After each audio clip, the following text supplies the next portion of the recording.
On raconte qu'un jour, une femme, disons d'un âge avancé, rencontre au cours d'une promenade une jeune femme qui l'interpelle immédiatement en l'apercevant.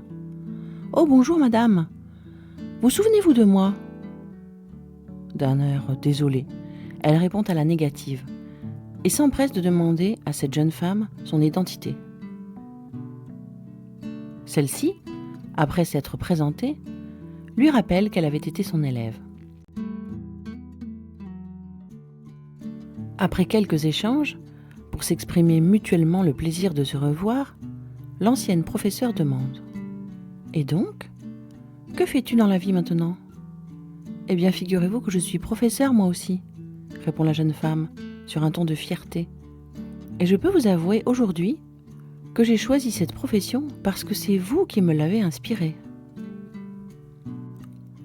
L'ancienne enseignante, curieuse et plutôt flattée, il faut le dire, demande à cette jeune femme « Mais à quel moment et comment elle avait pu lui inspirer ce métier ?»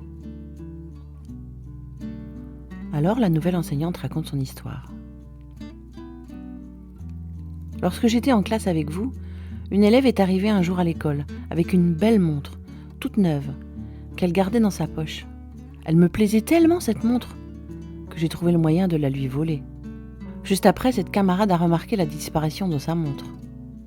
Après avoir vérifié autour d'elle qu'elle ne l'avait pas perdue, elle est allée vous trouver pour se plaindre et vous en informer.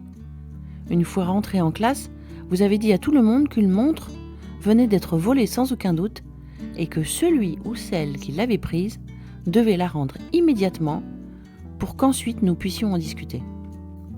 Je ne l'ai pas rendue, même si je me rendis bien compte que je venais de commettre un acte qui faisait de moi une voleuse. Mais j'avais vraiment envie de cette montre. Et j'avais tellement honte de me dénoncer. Ensuite, vous avez demandé à tout le monde de rester debout, de se mettre les uns à côté des autres. Et vous avez averti que vous alliez fouiller dans toutes les poches.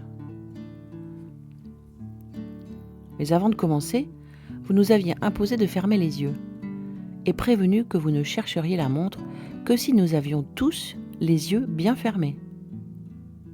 C'est ce que nous avons fait, évidemment, nous avons obéi. Alors, vous avez cherché de poche en poche, et quand vous avez fouillé dans la mienne, vous avez retrouvé la montre, bien évidemment. Vous l'avez prise, mais vous avez continué de fouiller les autres poches. Et quand vous avez fini, vous avez dit « Vous pouvez ouvrir les yeux, j'ai retrouvé la montre. » Vous l'avez redonnée à ma camarade. Je m'attendais à des remontrances terribles, mais vous n'avez rien dit. Vous n'avez même pas révélé l'auteur du vol. Et vous ne m'en avez jamais reparlé. L'enseignante sourit, impatiente de savoir la suite.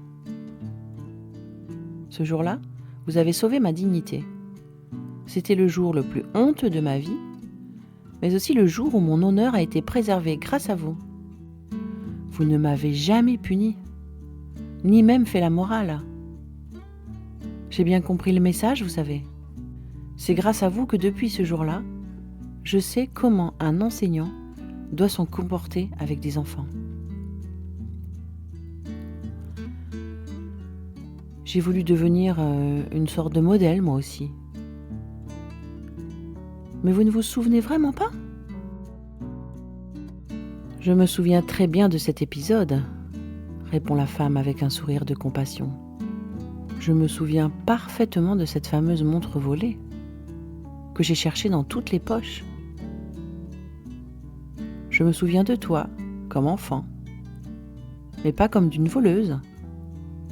Car vois-tu, en fouillant dans les poches des élèves de ma classe, tout comme chacun de vous, j'ai fermé les yeux moi aussi. La jeune femme prit dans ses bras son ancienne enseignante.